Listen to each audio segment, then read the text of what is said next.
എനിക്ക് കള്ളനോട്ടടി ഇല്ല. ഉണ്ടായിരുന്നെങ്കിൽ ഭാര്യയുടെ അച്ഛന് കടം കൊടുത്തത് ഞാനങ്ങ് മറന്നേനെ. ഇനിയും വെറുതെ ഇങ്ങനെ അവധി പറഞ്ഞ് നീട്ടിക്കൊണ്ട് പോയാൽ ശരിയാവില്ല. തമ്പിയുടെ അച്ഛൻ കേൾക്കണ്ടോ? കുറെ നേരമായി തമ്പി ഇത് തന്നെ പറഞ്ഞുകൊണ്ടിരിക്കല്ലേ, കേൾക്കാതിരിക്കുന്നത് എങ്ങനെയാ? കേട്ടിട്ട് നിങ്ങൾക്കൊരു കുലുക്കം ഇല്ലല്ലോ. ആണുങ്ങളായ ഉളുപ്പ് വേണേ. ഇല്ല, ഉളുപ്പില്ലാത്തവനായിപ്പോയി. അതാ എന്റെ അവസ്ഥ. വിൽക്കാൻ എന്തെങ്കിലും ബാക്കിയുണ്ടെങ്കിൽ വിൽക്കരുതോ? അല്ല, എന്താ ഇനി വിൽക്കാനുള്ളത്? മകളെയും മരുമകളെയും ബിസിനസിന് പറഞ്ഞയക്കേണ്ടി വരും. അല്ലാതെ ഈ വീട്ടിൽ ഞാനൊന്നും കാണില്ല. തമ്പിച്ചേട്ടാ, കുറച്ചുകൂടി അന്തസ്സായിട്ട് സംസാരിക്കണം. അത്ര വലിയ മാനക്കേട് വന്നിട്ടുണ്ടെങ്കിൽ എന്റെ കാശ് താടാ. നിന്റെ കയ്യിലുണ്ടോ? ഉണ്ടോടാ? നീയല്ലേ ഹോട്ടൽ മാനേജ് ചെയ്യുന്ന വലിയ കൊച്ചു മുതലാളി. നീ 50 ലക്ഷം താടാ. ഉണ്ടായിരുന്നെങ്കിൽ എന്നെ നിങ്ങളുടെ മുഖത്ത് ഞാനത് വലിച്ചെറിയായിരുന്നു. ഇല്ലെങ്കിൽ ഉണ്ടാക്കണം. ഒരു കോടീശ്വരൻ അളിയനുണ്ടല്ലോ നിനക്ക്. പിന്നെ ഭാര്യയുടെ പേരിലാണെങ്കിലോ ലക്ഷങ്ങളുടെ സ്വത്തും. അതെ, അങ്ങനെ പലതും ഉണ്ടാവും. അത് വിറ്റിട്ട് ആരോ ധൂർത്തടിച്ച് കളഞ്ഞ പണത്തിന്റെ കടം വിട്ടാൻ ഞാൻ ഉദ്ദേശിക്കുന്നില്ല. അപ്പൊ നിനക്ക് നിന്റെ തന്തയുടെ കാര്യത്തിൽ യാതൊരു ഉത്തരവാദിത്വം ഇല്ല അല്ലേ? ഇല്ല, നിനക്ക് ഒരു ഉത്തരവാദിത്വം ഇല്ല.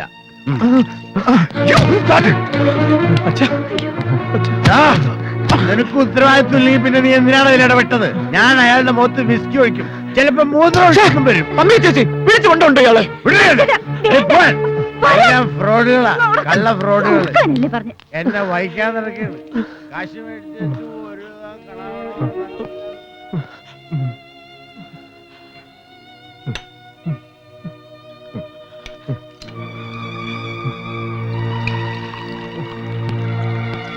ഒരു കുടിച്ച് ചാവും. എല്ലാം വിറ്റ് തൊളിച്ച് ഈ നിലയിലാക്കിയിട്ടിരിക്കുന്നു.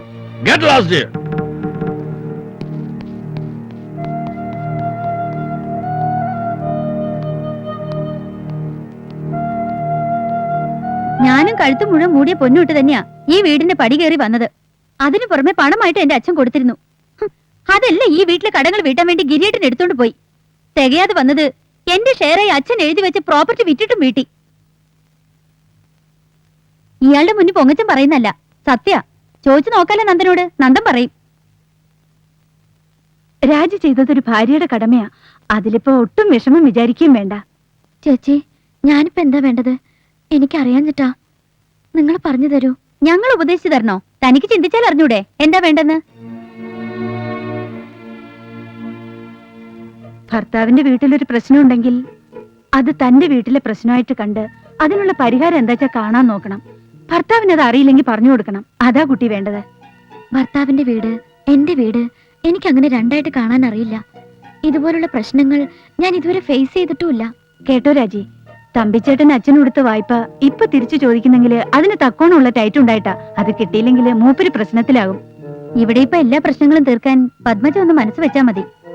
നന്ദന്റെ അച്ഛൻ കടം വീട്ടാൻ വഴിയില്ലാണ്ട് തൂങ്ങിച്ചത്താ അത് പപ്പയ്ക്ക് സഹിക്കാൻ പറ്റുമോ? പപ്പയ്ക്ക് പിന്നെ മനസമാധാനം കിട്ടുമോ? അവന് പക്ഷെ വാശിയല്ല, പ്രായത്തിന്റെ ഒരു ദുരഭിമാനം. അങ്ങനെ ചേച്ചി പറയരുത്. സ്വന്തത്തിനേക്കാളും ബന്ധത്തിനേക്കാളും പ്രധാനം സ്വത്തും മുതലുവെന്ന് കരുതുന്നത് ഒരുതരം കോംപ്ലക്സ് ആണ്. വേണ്ട, അങ്ങനെയൊന്നും പറയണ്ട. ഞാൻ എന്താ ചെയ്യേണ്ടതെന്ന് വെച്ചാ പറഞ്ഞാ മതി. ഞാൻ റെഡിയാ. ഇപ്പൊ തൽക്കാലം നന്ദൻ അറിയാതെയാണെങ്കിലും ഈ വീട്ടിൽ ആരും തമ്മിൽ വഴക്കടിക്കാതെ ഇരിക്കുമെങ്കിൽ ഞാൻ റെഡിയാ. എന്തിനും.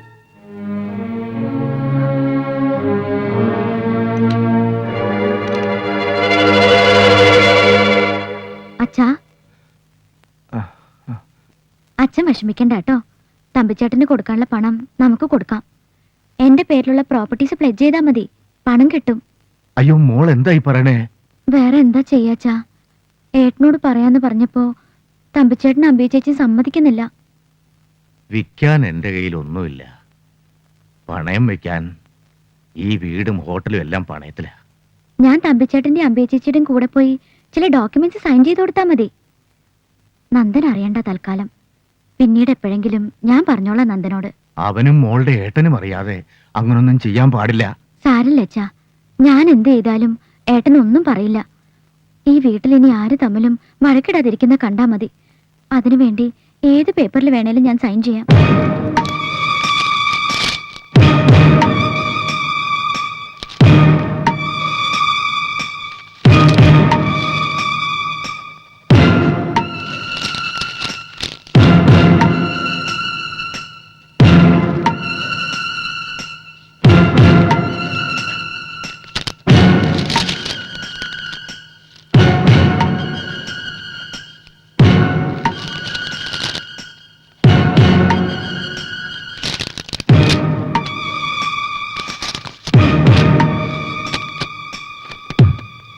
എന്നാ ഇനി അംബിക പപ്പയായിട്ട് പോ, ഞങ്ങൾക്കൊരു ഇത്തിരി കാര്യമുണ്ടേ. വാ. എടാ ഗിരി, നീ സാറിനൊന്നും കൊണ്ടാക്കിയേ. അപ്പൊ സാറേ, എല്ലാം പറഞ്ഞതുപോലെ നമുക്ക് വൈകിട്ട് ക്ലബ്ബിൽ കാണാം. ഓക്കെ. പോവാ.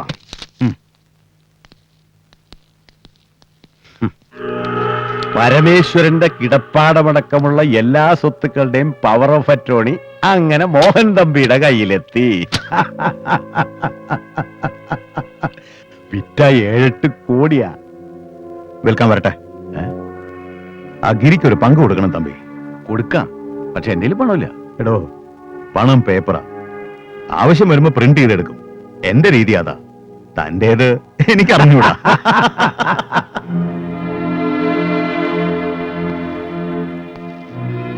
പപ്പയൊന്നും ഫോണിൽ കിട്ടാൻ ഞാൻ ഒരുപാട് ശ്രമിച്ചു. ഏതൊക്കെ പേപ്പേഴ്സിലാണ് സൈൻ ചെയ്തെന്ന് അറിയാൻ. രജിസ്റ്റർ ഓഫീസിൽ നിന്ന് കിട്ടിയ അറിവ് വെച്ച് കാണിച്ചതൊക്കെ കുഴപ്പാ. അവക്കെന്തറിയാം? പാവം. സ്വാമി, ഓ, നമുക്ക് തിരിക്കാല്ലേ? ഇനി വൈകാതെ അവിടെ എത്തുകയായിരിക്കും നല്ലത്. അല്ലേ അപ്പോ? റെഡി.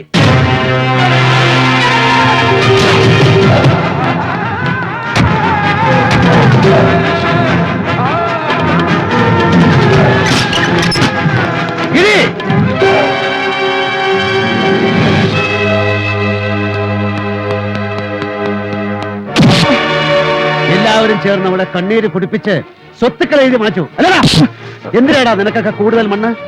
ഒരു കുഴിക്കുള്ള മതിയടാ നിനക്കും നിന്റെ തറവാട്ടിലെ മുഴുവൻ ചർച്ചകൾക്കും. അറിയാടാ, പരമേശ്വരൻ എന്ന പേരിന് കൊല്ലുന്നവെന്ന് കൂടി അർത്ഥമുണ്ട്. അതോടെ മടിക്കില്ല ഞാൻ. യൂസഫിന്റെ കൂടെ ചേർന്ന് എന്റെ മുമ്പിൽ തല നമ്പർ കളിക്കുന്നതാ തന്തയ്ക്ക് പുറക്കാത്തവനെ. കഴുത്തറുത്ത് കടലിൽ തള്ളും ഞാൻ. നീ ഇത് കണ്ടോ? 15-ാം വയസ്സിൽ ഒരു പൊതി ചോറിന് വേണ്ടി മാട്ടുങ്കയിലെ തെരുവിൽ കത്തി നിവർത്തിയ കൈയാണിത്. പിന്നെ അത് വർഷങ്ങൾ കഴിഞ്ഞു താഴെ വയ്ക്കാൻ. ചോരയിൽ മുങ്ങി ഉണങ്ങി അറുപ്പ് മാറിയ ശേഷം എല്ലാം പിന്നിൽ കുഴിച്ചിട്ട് വെളുത്ത വസ്ത്രം ധരിച്ചടക്കുന്ന പരമേശ്വരനെ കോളിയോടന്മാര് കണ്ടിട്ടുള്ളൂ. നീയൊക്കെ കൂടെ എന്നെ കൊണ്ട് പഴയ വേഷം കെട്ടിക്ക് വരടാ. എവിടെടാ തമ്പി? തമ്പി, എല്ലാം അങ്ങേര് പറഞ്ഞിട്ടാണ്. യൂസഫ് ഷായും പുള്ളിയും കൂടെ പ്ലാൻ ചെയ്തതിന് എന്നെ കൂട്ടു നിർത്തുകയായിരുന്നു പരമേശ്വരൻ. പ്രോപ്പർട്ടീസ് തമ്പിച്ചേട്ടന്റെ പേർക്ക് എഴുതി വെച്ചു. അതിന്റെ അഡ്വാൻസായി 1 കോടി രൂപ യൂസഫ് എനിക്ക് തന്നു. വീട്ടിൽ സൂക്ഷിക്കുന്നത് സേഫ് അല്ലാത്തതുകൊണ്ട് ഹോട്ടലിൽ സൂക്ഷിക്കാൻ യൂസഫ് എന്നോട് പറഞ്ഞു. 1 കോടി ഹോട്ടലിൽ വെക്കാൻ പറഞ്ഞോ? ഉവ്വ്, നന്ദന്റെ ഓഫീസ് റൂമിലെ ബ്യൂറോയിലുണ്ട്. Please sir.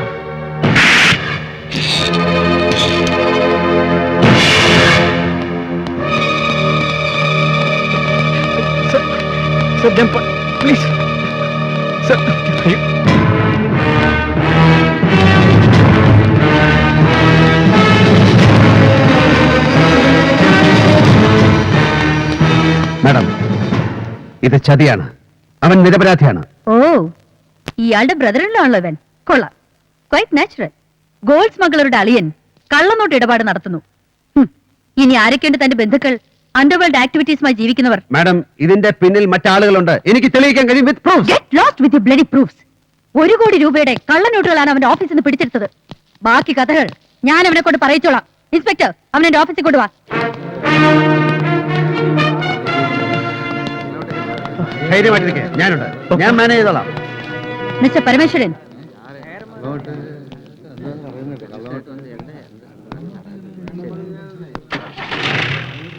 വെറും 4 വർഷത്തിനുള്ളിൽ ഈ നഗരത്തിലെ ബിഗ് ഷോട്ട്സിന്റെ ലിസ്റ്റിൽ കയറി പറ്റിയ ഒരു പ്രോപ്പർ ബാക്ക് ഹിസ്റ്ററി ഇല്ലാത്ത പരമേശ്വരൻ എന്ന പകൽ മാന്യന്റെ ഇമേജ് വെട്ടിക്കീറി പരിശോധിക്കാൻ ഇതൊരു കാരണമാവുമെങ്കിൽ, അതുവഴി ചില സത്യങ്ങൾ പുറത്തു വരുമെങ്കിൽ എങ്കിൽ കൊള്ളാം അല്ലേ? Let's see.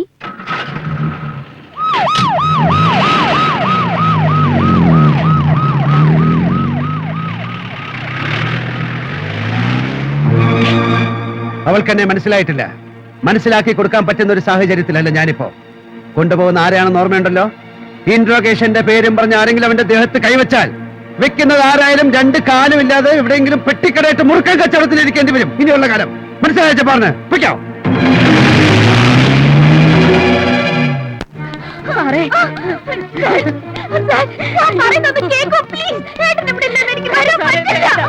പക്ഷേ നിന്റെ ചേട്ടൻ വന്ന് അനുവാദം വാങ്ങാൻ ഞാൻ നിന്നെ കെട്ടിക്കൊണ്ടു വന്നല്ല. You get me. നിന്ന് ചിനുങ്ങാത്ത വണ്ടി കയറി കേറ്. ഈ മഹാഭാവം ചെയ്യില്ലേ?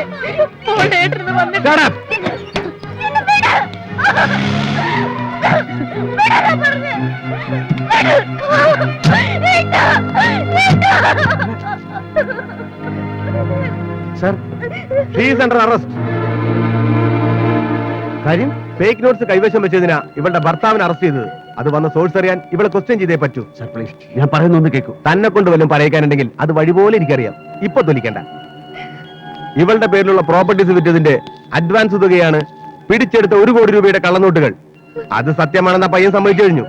അപ്പൊ പിന്നെ ഇവളെ ഞങ്ങളൊന്ന് കൊണ്ടുപോകണ്ടോ? വേണ്ടടോ? Constables take care.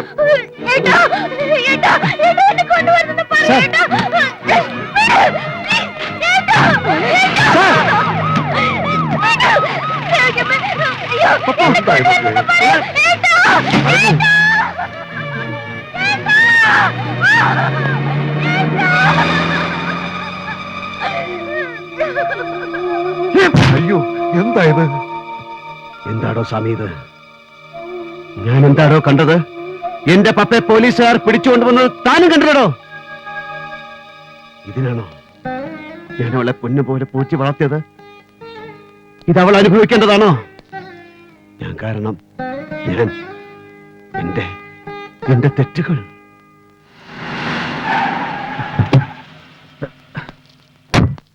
തമ്പി ഇവിടെ തന്നെയുണ്ട്.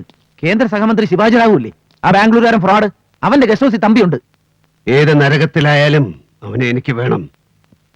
വണ്ടി എടുക്കണ.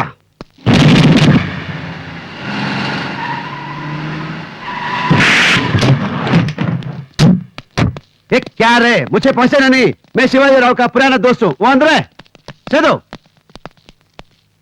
तंबी. कौन है तू? मेरा बंगला का अंदर आने को ताकत कहां से मिला? क्या समझा तू? मैं शिवाजी राव हूं, गरीब ब्लॉक का एक ही मंत्री, सिर्फ एक लायक हूं. मेरे साथ खेलेगा ना, तेरे को खत्म करूंगा, समझा? कुत्ती कृष्णा. എന്തേ तुम बोलता ബോൾത്താ, കോപ്പിലെ ബോൾത്താ. 60ന്റെ മിഡിലിൽ മട്ടന്നൂരിൽ നിന്ന് മംഗലാപുരത്തെത്തി കരിക്ക് കച്ചവടം നടത്തി കാർവാർ വഴി ബോംബെയിലെത്തി നാരൂഭ എന്ന വ്യഭിചാരപ്പുര മുതലാളിയുടെ കയ്യാളായി കൂട്ടിക്കൊടുപ്പിന്റെ നല്ല കൃഷിയിടം രാഷ്ട്രീയമാണെന്ന് മനസ്സിലാക്കി മഹാരാഷ്ട്ര രാഷ്ട്രീയത്തിൽ ചുരുങ്ങിയ കാലം കൊണ്ട് കൊഴുത്ത് മുറ്റിപ്പൊങ്ങിയ പന്നി. നിനക്ക് ഗോസായി ഭാഷയിലെ നാക്ക് വളയ്ക്കാൻ കഴിയൂ അല്ല? ഉസ്താദ്, എന്തു വേണം പറ, ഞാൻ എന്തു വേണം? നിന്റെ കാലിനടിയിൽ അഭയം തേടി വന്ന പട്ടിയെ എനിക്ക് വേണം. തമ്പിയെ. Thampi, Sethu, get him.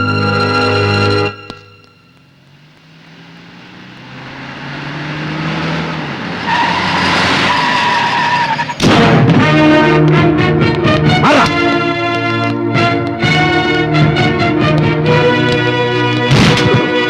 What the hell? ഇവനാണ് തമ്പി. കള്ളക്കമ്മട്ടത്തിൽ മഹാത്മാവിന്റെ മുഖമുള്ള നോട്ടുകൾ അടിച്ച് വിതരണം ചെയ്യുന്ന മാഫിയ ഗ്രൂപ്പിന്റെ ആടുതല്ലി. സത്യം പുറത്തു കൊണ്ടുവരാൻ പ്രാപ്തിയുള്ളവരുണ്ടെങ്കിൽ ശ്രമിച്ചോക്ക്. കുറെ ഉണ്ടോ ഇവനൊക്കെ പറയാൻ? തനിക്ക് ആരും അങ്ങോട്ട് കയറി വരാൻ അനുവാദം തന്നെ?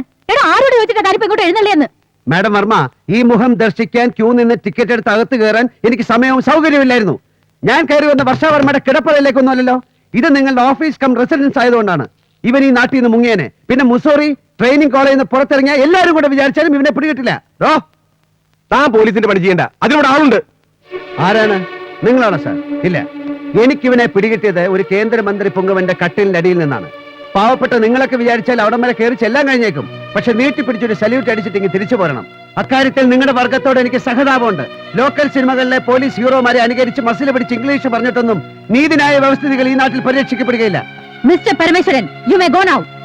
നോ നോ, എന്റെ അനിയത്തിയും അവളുടെ ഭർത്താവും ചെയ്യാത്ത കുറ്റത്തിന് ലോക്കപ്പിൽ കിടക്കാണ്. എനിക്ക് അവരെ വിട്ടുകിട്ടേ പറ്റൂ. ഇവനാണ് അകത്ത് കിടക്കേണ്ടവൻ. ലുക്ക്, നിങ്ങൾ ആദ്യം മുറിവിട്ട് പോണം. ഞങ്ങൾ അവരെ ക്വസ്റ്റ്യൻ ചെയ്യട്ടെ. I am asking you to get out. ഞാൻ പുറത്തുണ്ടാവും, പക്ഷേ അവരെയും കൊണ്ട് ഞാൻ പോകും.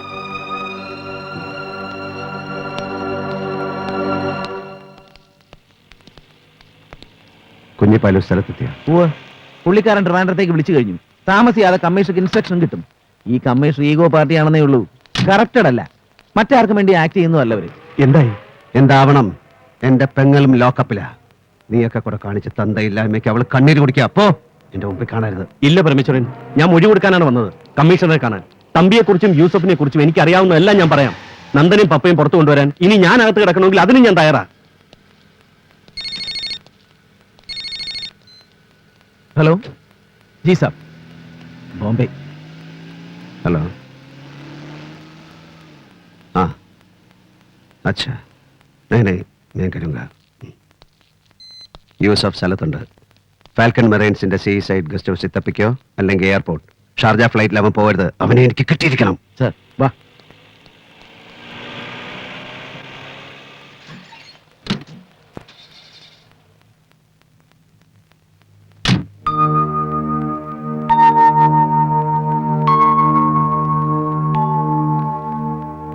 ബോംബെയിൽ പോലീസ് കമ്മീഷണറായിരുന്ന ദേവൻ വർമ്മയുടെ അതെ, ഇവിടെ വർഷ മോളാണ്.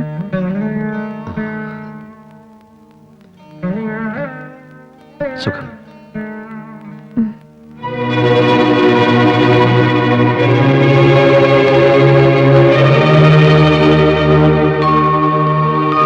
അമ്മ, അമ്മ എന്താ അയാളോട് സംസാരിച്ചത്? Do you know who is? Oh, മറക്കാൻ കഴിയില്ല. നിന്റെ അച്ഛനെ കൊന്നവരുടെ കയ്യിൽ നിന്നും എന്നെ രക്ഷിച്ചത് ആ മനുഷ്യനായിരുന്നു. അയാളില്ലായിരുന്നെങ്കിൽ എന്റെ മോൾ അനാഥയായി പോകുമായിരുന്നു. ഓ ഗോഡ്, ഉസ്താദ് അയാളാണോ ഇത്? ഓ,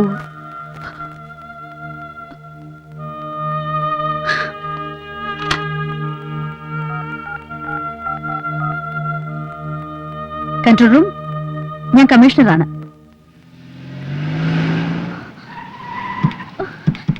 ഏട്ടാ,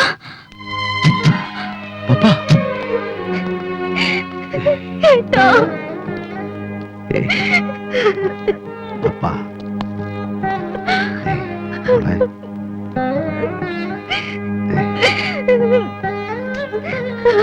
എക്സ്ക്യൂസ് മീ.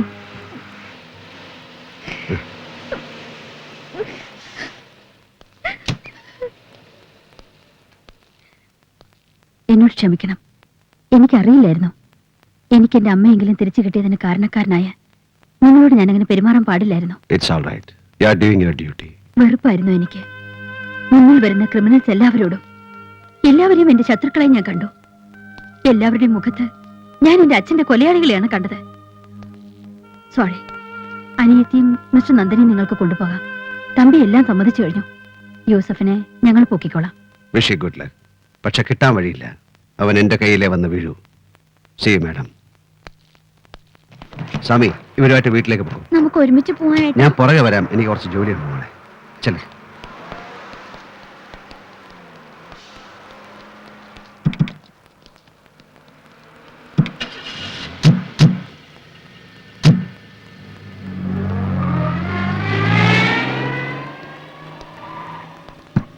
ആരാ?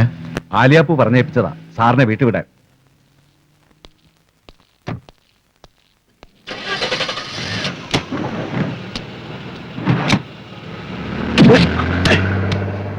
ഹലോ. നീ? അതെ, നമുക്ക് സ്വകാര്യമായിട്ടൊന്ന് കാണാൻ ഒരു ചാൻസ് നോക്കിയിരിക്കുകയായിരുന്നു ഞാൻ. ഞാനും. എന്റെ പെങ്ങളും അളിയനും പുറത്തിറങ്ങിയല്ലേ? അവരൊരു ചുവന്ന സെന്നിൽ വീട്ടിലേക്ക് പോവുക. നോക്ക്, നമ്മുടെ മുമ്പിൽ ആ വണ്ടി ഉണ്ടോന്ന് നോക്ക്.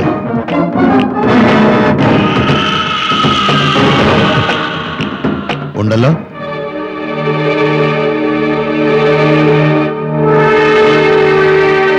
ഓടിക്കൊണ്ടിരിക്കുന്ന വണ്ടി ഭമ്മെന്ന് കത്തി ഒരു തീഗോളമായി മാറുന്ന കാണണോ? യൂസഫ്, ദാ നോക്ക്. ഈ വിരൽ ഈ ബട്ടണിൽ അമരുമ്പോൾ അത് സംഭവിക്കും. യൂസഫ്, എന്തിനാണിത് യൂസഫ്? നിന്റെ അനിയത്തിയുടെ വിവാഹം അവൾക്ക് ഇഷ്ടമുള്ളതുപോലെ ഞാൻ നടത്തി. അത്ര ഞാൻ ചെയ്തിട്ടുള്ളൂ. അതിന് നീ തിരിച്ചു നടത്തിയ പ്രതികാരം വളരെ കൂടുതലായിരുന്നു. മതി യൂസഫ്, മതിയാക്ക്. ഇല്ലടാ പന്നി, മതിയാക്കില്ല. നീ ഒരു നിക്കാഹ് നടത്തി, അതുവഴി എനിക്ക് നഷ്ടപ്പെട്ട എന്താ നിനക്കറിയോ? മതിയാക്കില്ല ഞാൻ. ആ ചെക്കനെയും പെണ്ണിനെയും കൊന്നിട്ട് എനിക്കൊന്നും കിട്ടില്ല. പക്ഷേ എനിക്ക് എന്റെ നഷ്ടം നികത്തണം. അതൊഴിച്ച് നിനക്ക് എന്തും ചോദിക്കാം. അവരുടെ ജീവൻ ഒഴിച്ച് ഞാൻ തരാം യൂസഫ്. പണം, എന്റെ സമ്പാദ്യം മുഴുവനും. യൂസഫ്, പടച്ചവനെ വിചാരിച്ച് നീ അത് ചെയ്യരുത്. പകരം നീ എന്തും തരുമോ? തരും. എങ്കിൽ താടാ. പരമേശ്വരനെ ഉസ്താദാക്കിയ പരമേശ്വരന്റെ വലത് കൈ താ എനിക്ക്. അതെനിക്ക് വേണം, അതെനിക്ക് താ.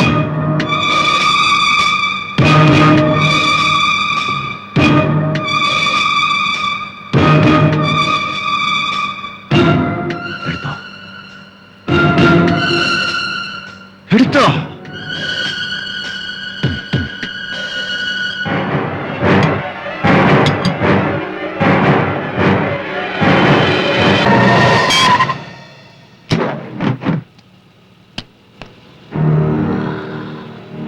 Goodbye, my old friend.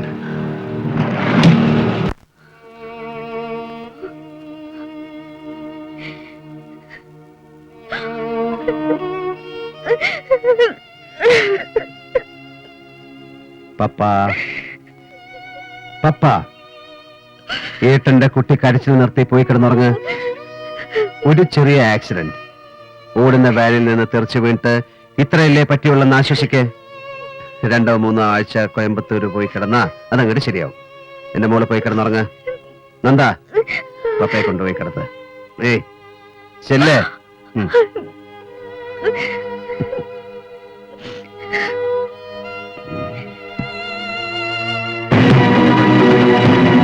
രാവിലെ പപ്പ എന്നെ അന്വേഷിക്കും. കോയമ്പത്തൂര് പോയി കൈയുടെ ഒടിവ് നേരെയാക്കാൻ. അത് പറയാൻ സ്വാമി ഇവിടെ ഉണ്ടാവണം. ആലിയാപ്പൂരും സേതുവിനും ഇവിടെ വേറെ ചില ജോലികളുണ്ട്. ഞാൻ തനിച്ചൊരു യാത്ര പോകുന്നു. ബോംബെയിൽ നിന്നും വന്ന മെസ്സേജ്. അവൻ യൂസഫ് ഷാ പറന്നു കഴിഞ്ഞു. കടലും കടന്ന് ദുബായിലേക്ക്. എനിക്ക് അവനെ അവിടെ വെച്ച് കാണണം.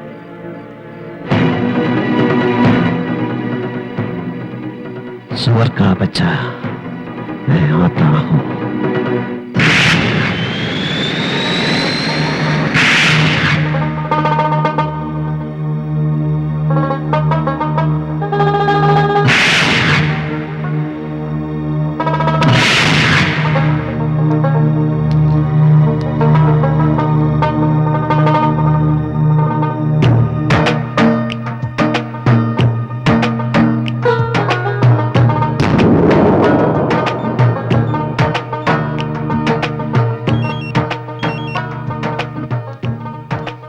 Hello.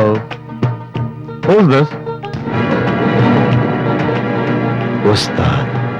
ഉസ്താദ്, നീ എവിടുന്നാ? നിന്റെ തൊട്ടു പിന്നിൽ എന്റെ കയ്യെത്തും ദൂരത്ത് നീയുണ്ട്. നീ കാണില്ല. മയ്യത്തിന്റെ തലക്കരികിൽ കത്തിച്ചു വെക്കുന്ന ചന്ദനത്തിരികളുടെ മണം വരുന്നുണ്ടോ യൂസഫ്?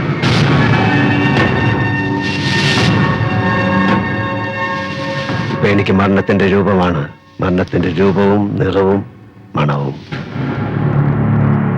എടാ തൊലിയാർ മണിയൻ യൂസഫ് ഷാ, നീ എന്ത് കരുതി? അമ്മയുടെ ഗർഭപാത്രം പോലെ സുരക്ഷിതമായ ഒരു താവളമാണ് മിഡിൽ ഈസ്റ്റ് എന്ന്.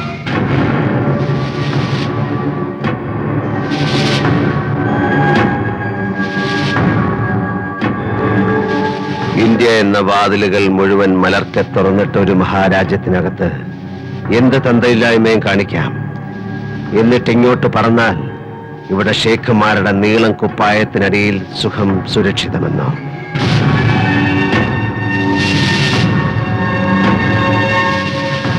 ഇല്ല യൂസഫ്, 5 നേരവും നമസ്കരിക്കുന്ന നല്ലവരായ സുഹൃത്തുക്കൾ എനിക്കിവിടെയുണ്ട്. ഞാൻ നിന്നെ കൊല്ലുന്ന നിമിഷത്തിനായി പ്രാർത്ഥിക്കുന്ന എന്റെ സുഹൃത്തുക്കൾ. പൊറുക്കാവുന്നതെല്ലാം ഞാൻ പൊറുത്തിട്ടേ ഉള്ളൂ. പക്ഷെ ഒന്നിനു പുറകെ ഒന്നായി നീ കളി നിർത്താതെ കളിക്കുകയായിരുന്നില്ലേ? ഇനി എന്റെ ഊഴമാണ്. Get ready for the end game, you son of a bitch.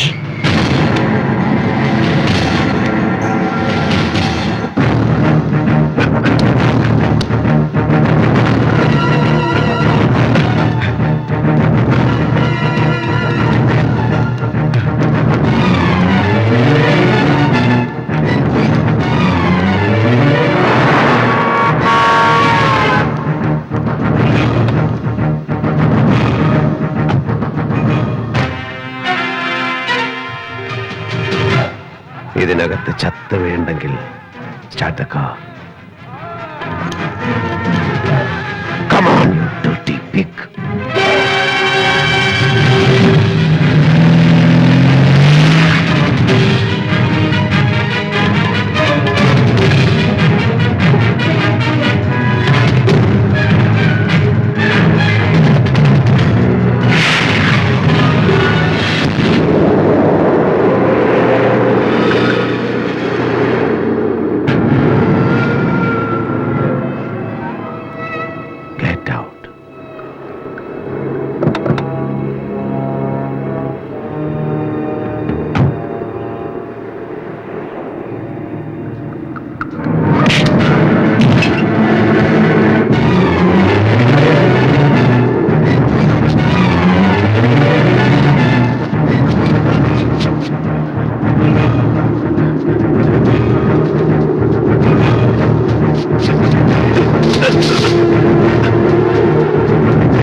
മാപ്പ് നൽകാൻ തയ്യാറായ വിഡ്ഢിത്തം ഞാനൊരിക്കൽ കാണിച്ചു. അപ്പൊ നീ എന്റെ വലത്ത് കൈയിലെ എല്ലിന്റെ ബലം പരിശോധിച്ചു. ഇനിയുമില്ല. ഇനിയും എന്റെ ജീവിതം ലക്ഷ്യമാക്കി നീ വരാതിരിക്കാൻ, ഇനിയും എന്റെ നേരെ നീ ഒരു ചെറു വിരൽ പോലും അനക്കാതിരിക്കാൻ യൂസഫ്, എണ്ണക്കിണറുകളെ ഗർഭം ധരിച്ചു കിടക്കുന്ന ഈ മണൽക്കാട്ടിൽ നിന്ന് പരമകാരുണികനായ അള്ളാഹു നിനക്ക് ആയുസ് നീട്ടിത്തന്നാൽ മാത്രം നീ ഇഴഞ്ഞിഴഞ്ഞിഴഞ്ഞു വാ.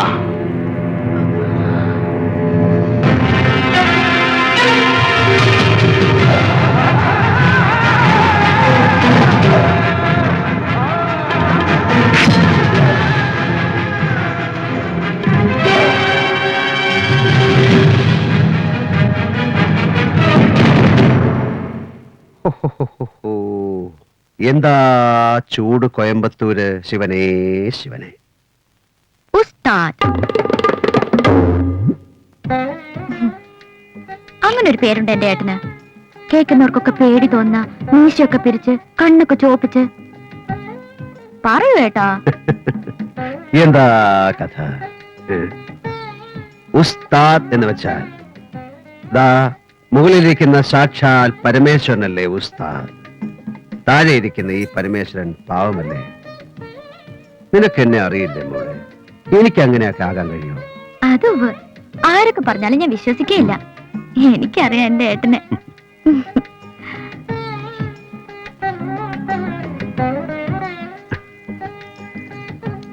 ചുമ്മാ